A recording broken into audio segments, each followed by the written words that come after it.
محمد کی غلامی دی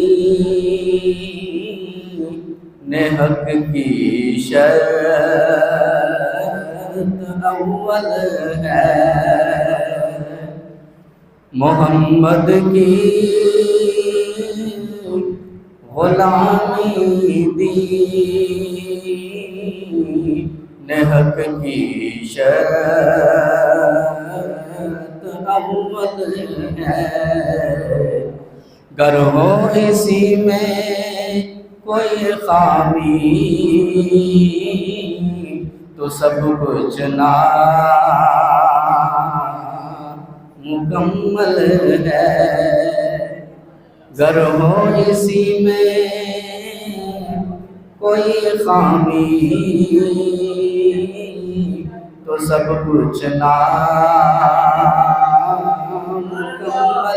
ہے، کیونکہ جو کچھ بھی ملا ہے وہ ہمیں حضور کے صدقے میں ملا ہے۔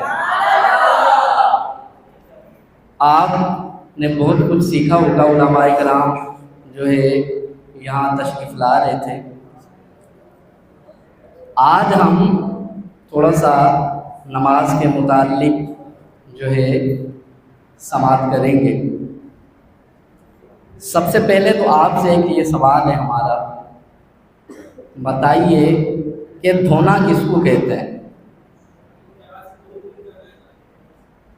جی، کہ جسم پر اتنا پانی بہے کہ اس جگہ کا حصہ وہ دھل جائے۔ اچھا، مثال کے طور پہ ہم وضو کر رہے ہیں، وضو کرنے کے دوران ہم نے پانی لیا جو ہے منہ دھونے کے لیے، یہاں تک ہم نے پانی جو ہے بہایا، اوپر کے حصے میں ہم نے گیلے ہاتھ ہی لگا لیے، تو اس کو دھونا کہیں گے؟ کیوں نہیں دھونا کہیں گے اس کو؟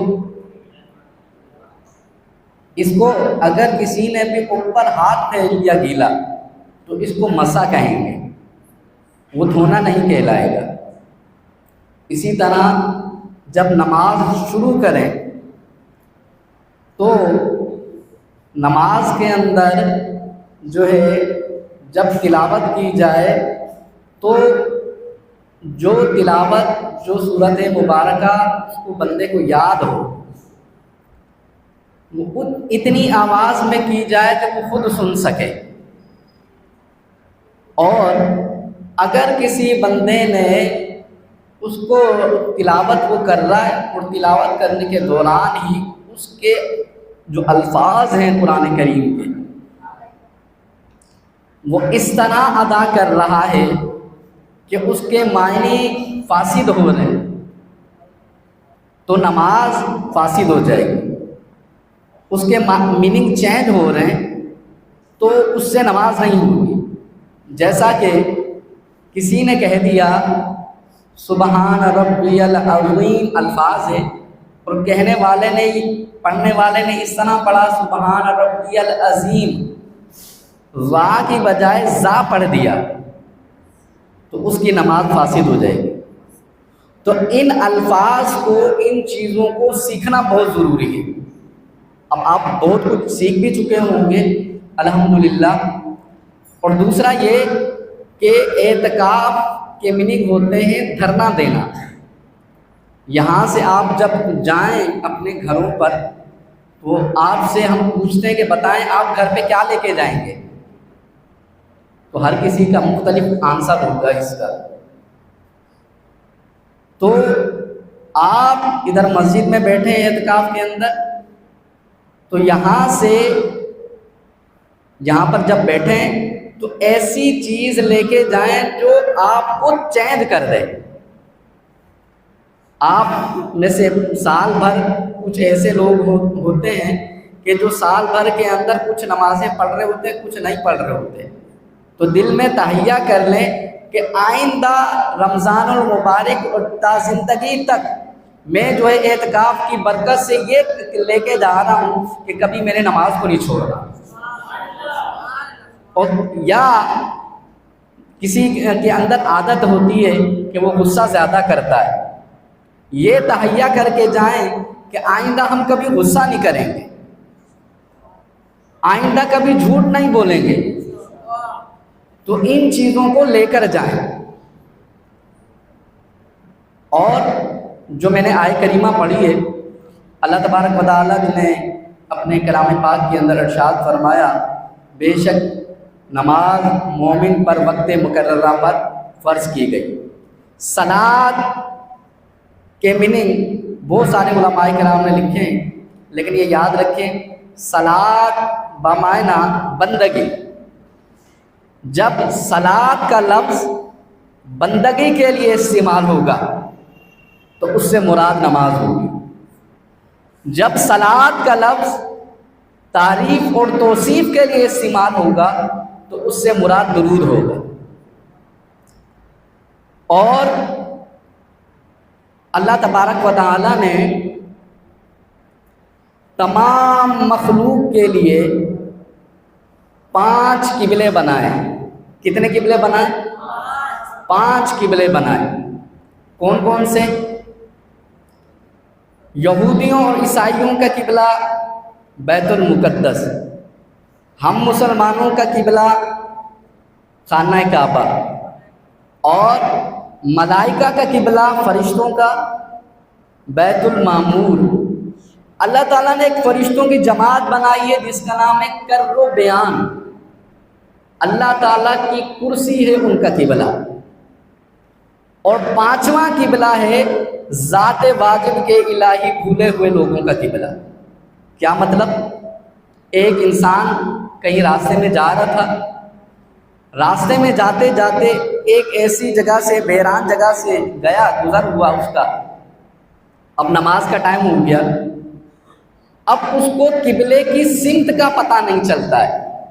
آج کل تو ویسے قبلہ دیکھنے کے لیے، رخ دیکھنے کے لیے آلات آ چکے ہیں، پتہ چل جاتا ہے کہ قبلے کا رخ کہاں ہے۔ اگر کوئی ایسا بندہ جو جنگل میں ایسے سنسار راستے میں جا رہا ہے اور نماز کا وقت ہو گیا، اب اس نے نماز کو ادا کرنا، اب قبلے کی سمت کا پتہ نہیں چلتا ہے، تو علماء کرام نے ایک بات لکھی ہے، فرمایا کہ پھر وہ اپنے دل سے ارادہ کرے، جہاں اس کا دل اس کو اجازت دے دے اسی طرف ہی منہ کر کے نماز پڑھ لے، کیونکہ اللہ تعالیٰ ارشاد فرماتا ہے فَأَيْنَمَا تُوَلُّوا فَثَمَّ وَجْهُ اللَّهِ، جہاں دیکھو وہی اللہ ہی اللہ کے جلوے نظر آئیں گے۔ جدھر دیکھو گے اللہ ہی کے جلوے نظر آئیں گے، تو جس طرف اس کا دل اشارہ کر دے اسی طرف منہ کر کے نماز پڑھ لے، اس کی نماز ہو جائے گی۔ تو بھائی کتنے قبلے بنائے اللہ تعالیٰ نے تمام مخلوق کی عبادت کے لیے؟ 5 قبلے بنائے۔ اچھا بھائی، تو یہ 5 قبلے کیوں بنائے اللہ تبارک و تعالیٰ؟ اس کی کچھ حکمتیں۔ اللہ تعالیٰ نے ارشاد فرمایا، اے میرے محبوب کے امتیوں، تم خانہ کعبہ کی طرف منہ کر کے نماز پڑھو گے، جتنی نماز تم خانہ کعبہ کی طرف منہ کر کے نمازیں ادا کرتے رہو گے، تو یہ جو 5 قبلے ہیں، ان 5 قبلوں کی طرف منہ کر کے نماز پڑھنے کا ثواب عطا کریں۔ ایک پہلی حکمت تو یہ۔ دوسری حکمت یہ کہ خانہ کعبہ کو 5 نبیوں نے بنایا ہے۔ کتنے نبیوں نے بنایا بھائی؟ 5 نبیوں نے خانہ کعبہ کو تعمیر کی ہے۔ سب سے پہلے آدم علیہ السلام نے خانہ کعبہ کو بنایا، اور جب آدم علیہ السلام زمین پر آئے تو آپ کے ساتھ 3 چیزیں اور آئیں۔ جب آپ کو زمین پر اتارا گیا، آپ ایک ملک ہے جس کا نام تھا سران دیپ، اس کو کہتے تھے۔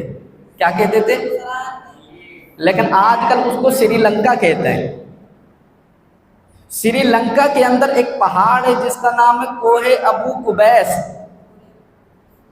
اس کوہ ابو قبیس پر حضرت آدم علیہ السلام کو اتارا گیا، اور حضرت حوا کو جہاں آج کل جدہ شہر آباد ہے، اس جگہ پر اتارا گیا۔ حضرت آدم علیہ السلام کے ساتھ کتنی چیزیں اور آئیں؟ 3 چیزیں، ایک مور، دوسرا سانپ، اور تیسرا حجر اسود۔ علماء کرام نے لکھا ہے کہ حجر اسود جب آدم علیہ السلام زمین پر لے کر آئے، اس کی روشنی، اس کی نورانیت اتنی زیادہ تھی کہ اگر اس کو مشرق میں رکھ دیا جاتا تو اس کی روشنی سے مغرب منور ہو جاتا تھا۔ ایسا نورانیت تھی اس حجر اسود کے اندر۔ آدم علیہ السلام کو حکم ہوا کہ اے آدم، آپ جو ہے ہمارا گھر تعمیر کریں۔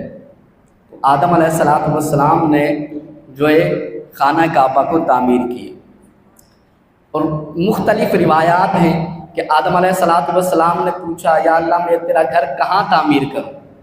تو اللہ تعالیٰ نے ارشاد فرمایا، ہم ایک مکڑی بھیجتے ہیں۔ کیا بھیجتے ہیں؟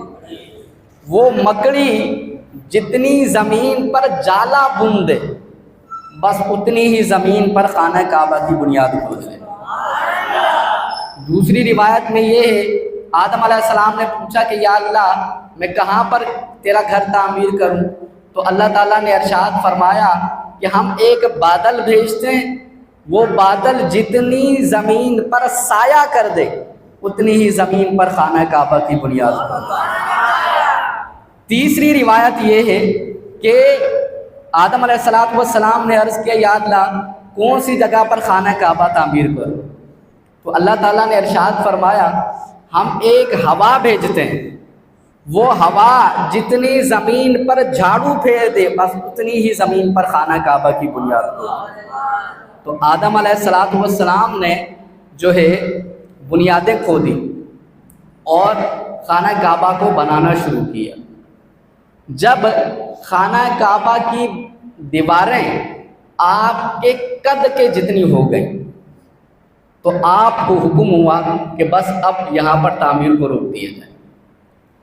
کچھ علماء کرام نے یہ لکھا ہے کہ آپ نے جو دیواریں بنائی تھی خانہ کعبہ کی، جو آدم علیہ السلام نے بنائی تھی، وہ 44 ہاتھ چوڑی اور 80 ہاتھ لمبی تھی۔ اور پھر آدم علیہ السلام کو حکم ہوا کہ بس آپ جو ہے یہاں پر روک دیں۔ آدم علیہ السلام نے ہندوستان سے چل کر، پیدل چل کر خانہ کعبہ جا کر 40 حج ادا کیے ہیں پیدل۔ کتنے حج ادا کیے ہیں؟ 40 حج ادا کیے۔ اور آدم علیہ السلام یہ تو ہوگا ایک نبی، انہوں نے خانہ کعبہ کو کیا کیا؟ بنایا۔ دوسرے نبی ہیں حضرت نوح علیہ السلام۔ نوح علیہ السلام کو آدم ثانی بھی کہتے ہیں۔ کیا کہتے ہیں؟ وہ اس لیے کہتے ہیں کہ انہی بنیادوں پر جو آدم علیہ السلام نے خانہ کعبہ بنایا تھا، انہی بنیادوں پر نوح علیہ السلام نے دوبارہ خانہ کعبہ کو بنایا۔ کتنے ہو گئے بھائی؟ 2 نبی۔ تیسرے ہیں حضرت ابراہیم علیہ السلام۔ جب طوفان نوح آیا تو اس کی دیواریں زمین کے اندر چلی گئیں، تو حضرت ابراہیم علیہ السلام کو اور حضرت اسماعیل علیہ السلام کو حکم ہوا کہ آپ جو ہے خانہ کعبہ کی تعمیر کریں۔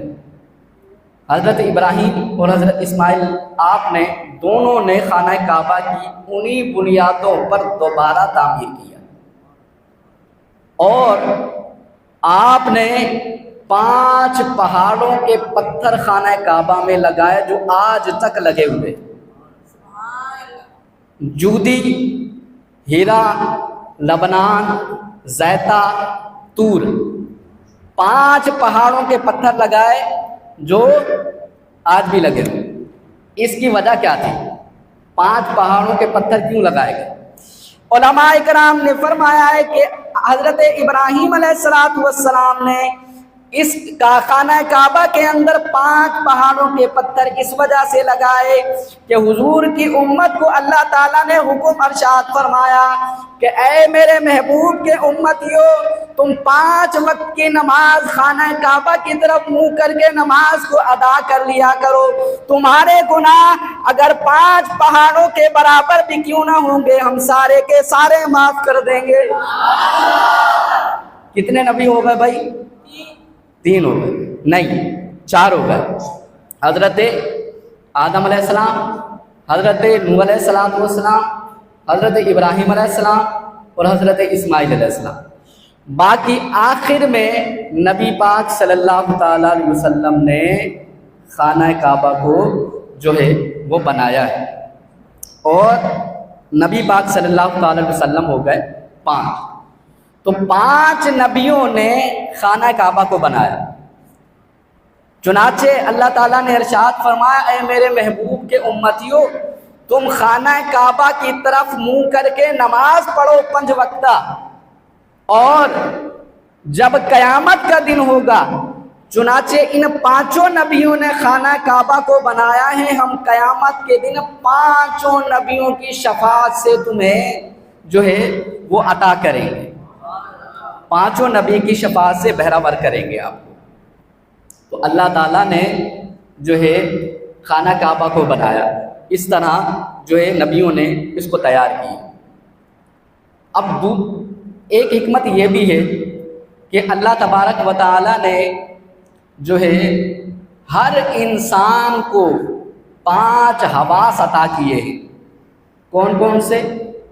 اللہ تعالیٰ نے سونگھنے کے لیے ناک دیا، کھانے کے لیے ذائقے کے لیے زبان دی، اور سننے کے لیے کان دیے، دیکھنے کے لیے آنکھیں دی، اور پکڑنے کے لیے ہاتھ دی۔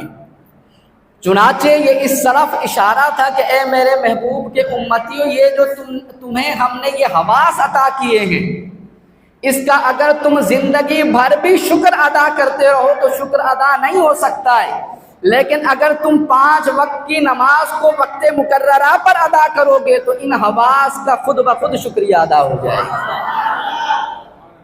اور ایک حکمت یہ بھی ہے، علماء کرام نے لکھا ہے کہ اللہ تبارک و تعالیٰ نے ہر انسان کو 5 خدمتگار عطا کیے ہیں۔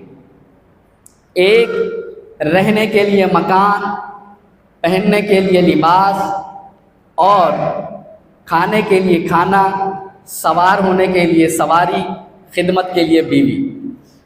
چنانچہ علماء کرام فرماتے ہیں کہ اللہ تعالیٰ نے ارشاد فرمایا اے میرے محبوب کے امتیوں، اگر تم ان 5 ٹائم کی نماز کو وقت مقررہ پر ادا کرو گے، یہ جو ہم نے تمہیں 5 خدمتگار دیے ہیں ان کا بھی خود بخود شکریہ ادا ہو جائے گا۔ تو اس طرح اللہ تبارک و تعالیٰ نے ہمیں جو ہے نماز پڑھنے کی ترغیب دی، اور کئی مقامات پر اللہ تعالیٰ نے نماز کے بارے میں ارشاد فرمایا کہ نماز کو قائم کرو، نماز کو قائم کرو۔ تو ہمیں جائزہ یہ لینا ہے اپنا کہ جو ہمارے معتکفین حضرات ہیں کہ ہم نے اعتکاف کے اس 10 دنوں میں بیٹھ کر کتنا کچھ سیکھا ہے۔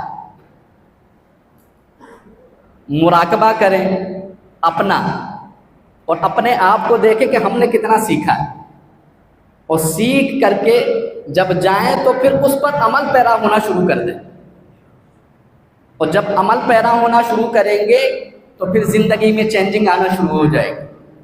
اصل میں وجہ یہ بھی ہے ایک کہ ہم جو ہے دوسروں کو دیکھ رہے ہوتے ہیں، اپنے آپ کو نہیں دیکھ رہے ہوتے، دوسروں کو فوکس کر رہے ہوتے ہیں، دیکھ رہے ہوتے ہیں۔ ایک انسان کے اندر بہت ساری خوبیاں ہوں، اور اسی انسان کے اندر اگر ایک خامی ہو تو سامنے والے کو ایک خامی نظر آتی ہے، بہت ساری خوبیاں نظر نہیں آتی۔ تو بہتر یہی ہے کہ انسان اپنا محاسبہ کرے کہ ہم نے اس 10 دنوں کے اندر کتنا کچھ سیکھا ہے، اور پھر جو ہے جتنا کچھ سیکھا ہے اس پر عمل بھی کرنا ہے۔ رمضان المبارک میں تو ویسے ہی کرنا ہے۔ اب ہم یہی کہتے ہیں کہ بھائی اگر ہم آپ سے کہیں کہ جس طرح رمضان المبارک کے اندر ذوق اور شوق ہوتا ہے لوگوں کا عبادت کے اندر، کیا اسی طرح رمضان کے علاوہ بھی ہوتا ہے؟ کیوں نہیں ہوتا؟ کہ رمضان کے علاوہ نمازیں نہیں ہوتی ہیں، مسجدیں خالی ہوتی ہیں؟